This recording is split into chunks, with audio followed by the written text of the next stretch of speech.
why they tried to quiet this for many years.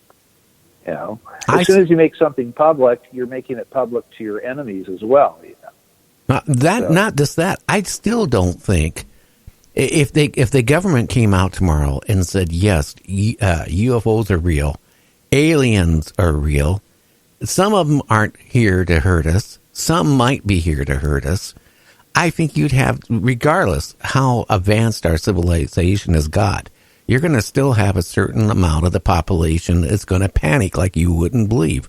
And they'll panic like Watts did back years ago.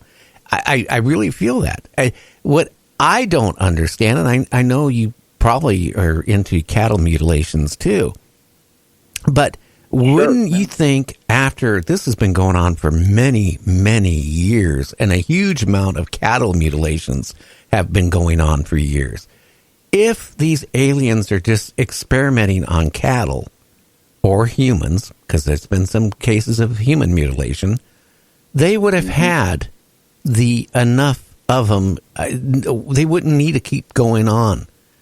Now, I got in trouble the other day. You know, in Japan and China, certain animals' glands are worth thousands and thousands of dollars U.S. You think about this. We don't know what's out there. We can't comprehend. Maybe certain parts of human or animals are worth to them a lot of money for some particular reason. We don't know. Or not even use the word money. It's worth something to them.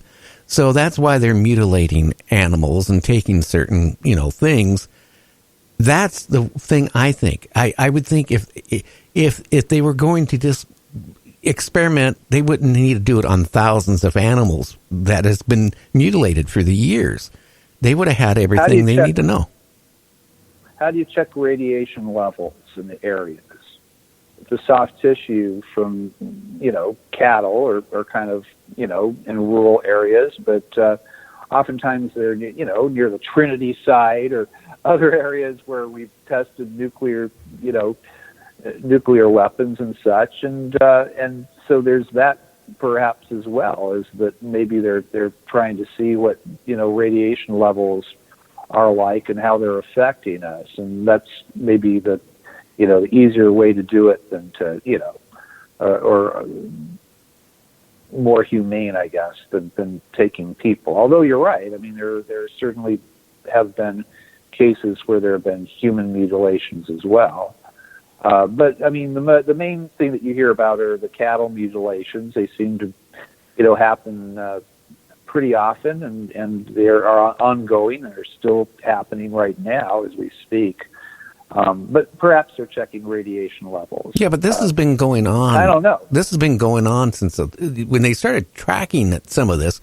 It's been going on since the 30s and 40s and 50s, and before they would even think about checking for radiation. But the other thing is, a famous pathologist, and I don't have his name in front of me right now, on this one here recently happened in Oregon, and he's investigated a lot of these mutilations.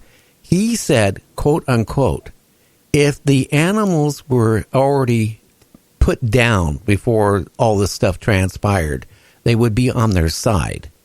He said that these mutilations are happening while the animals are standing and still alive.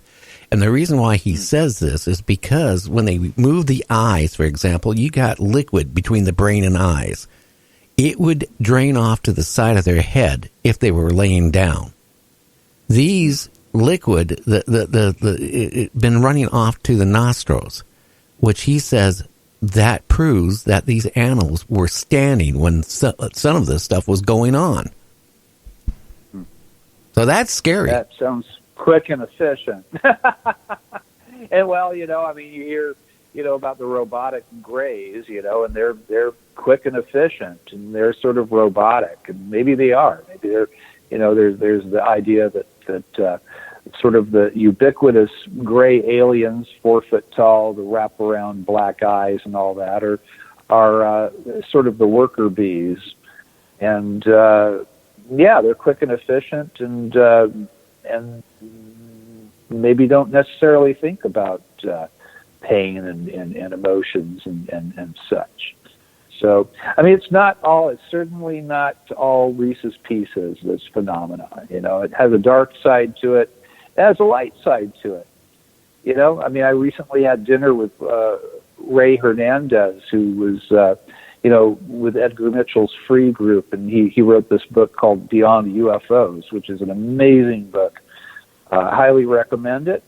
It's beyond UFOs. It's, UFOs and then what, But we talked about the phenomena for a long time, and when you read Ray's work and when you hear him speak, he's more towards the benevolent side. But if you get him, down with a beer and when you get talking with him for a while, it's like, oh no, there's some dark aspects as well. And I feel like we're sort of being visited by different beings with different philosophies and different motives, and all the motives aren't good. It's not all Space Brothers out there.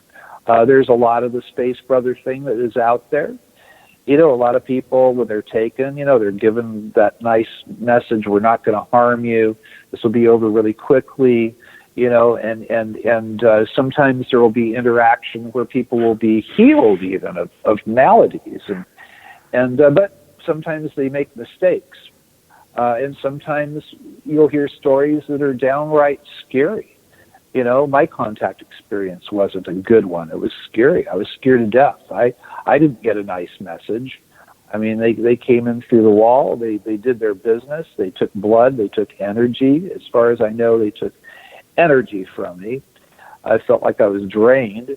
The room lit up for a period of time, and I couldn't move. And that was a scary thing to me. As a nurse, I take care of quadriplegics, and that's the last thing I would want to be. And there I was. I couldn't yell. I couldn't, I could move my eyes, and that was it. So I know that there's a dark aspect to it, but I'm not afraid of them. Since that happened to me in my life, it seemed to open up a door to these beautiful synchronicities that happen in my life. And I feel like, perhaps I met the little robotic, worker bees. But the other things that have happened in my life that are seem much more than just coincidence, have been beautiful. And I feel like they've enhanced my life and made it better. And you hear that a lot. Dr. John Mack talked about the ontological shock that people experience when they come in contact with the ineffable.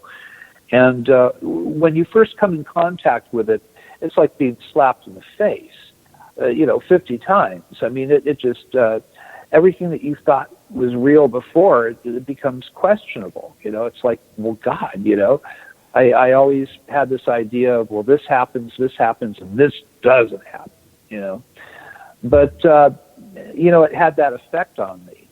But as time went on, there seemed to be a benevolence.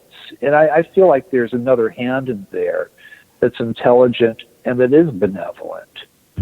So, but it kind of opens, I think that it opens a portal into your life when you come in contact with non-human intelligence. And it opens you up for the gamut of experiences. Luckily for me, at least, it's mostly been a positive. The initial contact was really scary. I wouldn't want to go through that again. Although, I'm willing to go through it if I can learn more. And that's the way I feel. I've only had one contact experience that was face-to-face. It was the little gray guys. There was a tall guy that was standing in the background, and you hear that a lot. Seemed to be supervising things. My wife experienced our room flooding with light. When I could finally move, I shook my wife and shook her, screaming. And her whole reaction was, oh my God, what have you got into? You joined this crazy UFO group, and is this what I have to look forward to? Yeah. Well, 2 nights later, my wife was shaking me. And again, our room was flooded with light, and there was no source for it. It was like pervading the walls. It was coming through, like the walls were semi-malleable to this special light that they use when they make contact. And she's shaking me, and she's saying, oh, my God, Earl, She said, "You need to tell your little friends that they need to leave us the F alone." And she said the word. I already have insomnia as it is. And, oh my God. A couple nights later, we both woke up and the room was just flooded with light again. We could both move. We ran to the window. We looked out the window, and there was no source for it. It was so bright over our house. And of course, we're both thinking, military helicopter? I mean, what the hell? But there was no sound. It was perfectly quiet. Yeah, like what I went through. Yes. So, they use light for a medium. That seems to be over and over and over again. That's the one marker that I see in practically every single contact case, is that their vehicle or their room or their house is flooded with light. And what happens then, is there's a lot of literature about the phenomenon, but it's a very real thing. And you've experienced it. I've experienced it. People in the government have experienced it. Scientists have experienced it. It's not a respecter of persons. We're being made, contact with. Yeah. It's very, very interesting. The most interesting thing that's happening on planet Earth, as far as I'm concerned. Oh, maybe they're waiting for Antarctica to melt when half the country is flooded. Maybe because, you have Preston Demmett that talks about UFOs coming out from under the ocean and going, through, tunnels to various military bases and all this stuff. It makes you wonder. We can't even comprehend what's going on because we don't know. And that's something that's scary, Earl, when you can't, you have to sit there and you guess, but you don't know. And that's the scary part. Now, one thing I will say. I don't have any answers. It's all unknowns. It is. Now, when you mentioned the F word, were you talking about Florida naturally, right? Well, no. She's the curse word for copulation. Oh, okay. I use Florida. I use the F alone. I can barely sleep as it is. That was the quote. I use that quite a bit on my show, for I don't accidentally drop the F word now since we're on radio stations. Before I could. No, I don't either. So now I say Florida a lot. Florida is a good word. There you go. Yeah, yes. It's strange. Yeah. Now, if people want to find you, because we only got like 3 minutes left, how can they find you? Geez. Probably the easiest way is just find me on Facebook. I'm there as Earl Grey. My full name is Earl Grey Anderson. Earl Grey is my musician name, but it works pretty well as a ufologist because of the little gray guys, And I didn't work that out in advance, but what the heck, it works. But that's probably the quickest way to find me. You can find me through MUFON.com in the ERT, the Experiencer Research Team page. But the easiest way is just, or you can go to MUFONLosAngeles.com. That's our local, our regional site for our, we have meetings out here, we have speakers, and we have fun stuff that we do. Not as much as I want to do, but we're trying to ramp that up this year. So that's the best way. Well, Earl, I want to thank you for coming on Night Dreams Talk Radio, and maybe down the road we can get you back on again. Heck yeah! I always love hanging out and talking about Florida with you, Gary. Okay, sir. Well, you have a great weekend that's coming up. You too. Thanks for having me on. Okay, Earl. You take care, my friend. You too. Okay, night. Well, James, guess what? We're down to about a half an hour. We're going to go on break here in a second, and then we come back. We'll do a round table and talk about abductions, UFOs, whatever we want to talk about. And Richie will be joining us for the last half an hour. Yeah, we learned a lot of stuff tonight. That's for sure. Oh yeah. The same thing I kind of felt like was happening is happening. Anyway, again, people, you can check out our website at www.nightdreamstalkradio.com. Take a look at our gallery. There's a player. You can listen to our show when we go live. It's live. Or you can listen to hundreds of shows for free. It'll never cost you any money on our website to listen to any show. We'll be back in 2.5 minutes.